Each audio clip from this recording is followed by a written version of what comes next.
Recorded Books presents In Bloom by Fern Michaels, Lori Foster, and Carolyn Brown. Narrated by C.J. Bloom.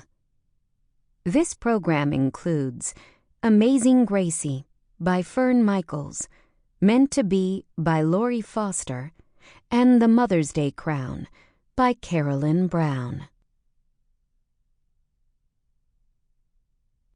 Amazing Gracie by Fern Michaels.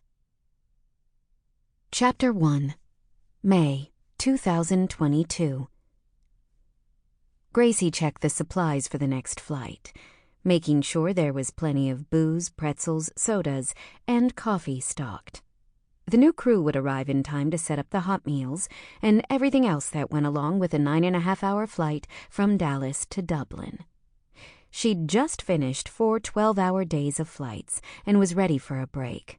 At 32 years of age, she had spent most of her adult years traveling the world.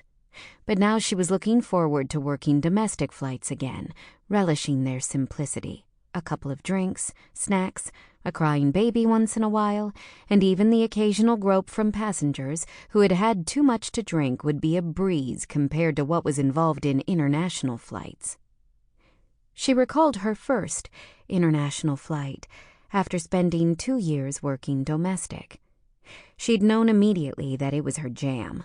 Plans for flight training to become an airline pilot had gone down the tubes when she found out that 20/20 vision, even with glasses or contacts, was required. She'd had laser surgery in high school to correct her vision. A year later, however, she had to have a second surgery. Fearing another vision issue, Gracie knew it would be wrong to endanger hundreds of passengers should she become an airline pilot.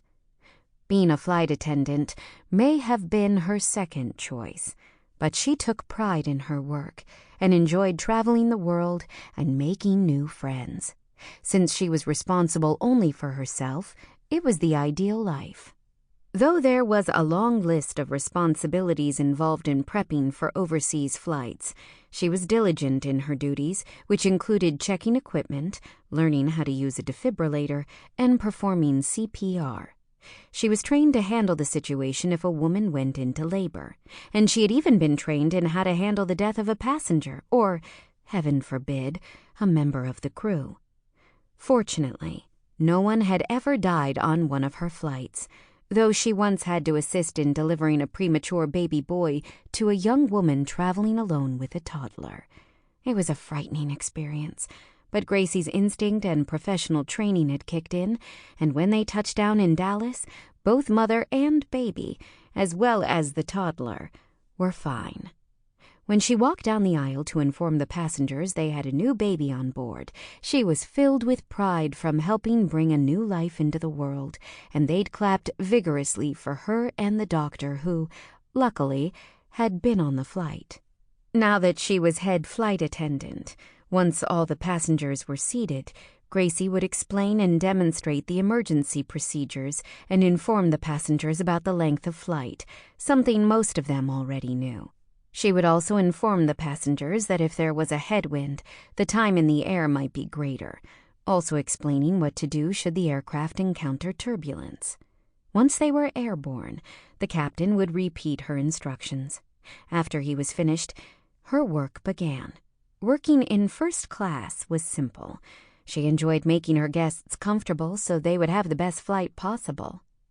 Before commencing her duties in first class, Gracie would walk through the plane, looking for anyone who feared flying. Long experience allowed her to identify such passengers in an instant, and she took extra care to see to it that their every need was met in the hope of easing their fear. Her older sister, Hope, didn't like to fly, so she had a bit of knowledge about fear of flying.